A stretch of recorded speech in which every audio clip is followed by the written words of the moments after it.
Hello guys, today we'll be solving this example, how to make 1000 by using 8's. So they will give us 8's like this.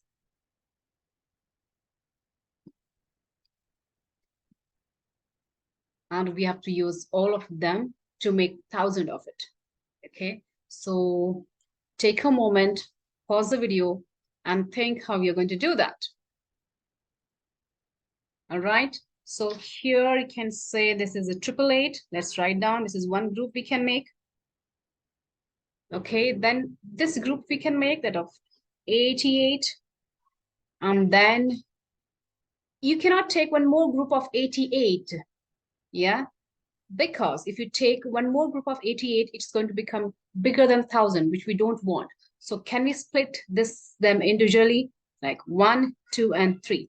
We can take those 8's individually like this, and if you see, add all the numbers, you're going to get 1000 as an answer. Let's check that. So 8 times 5 is 40. Here is 0, 4. 8 times 2 is 16, plus 4 is 20. Here is 0, 2. And 8 plus 2 is 10, which is 1000 here. All right? Enjoy.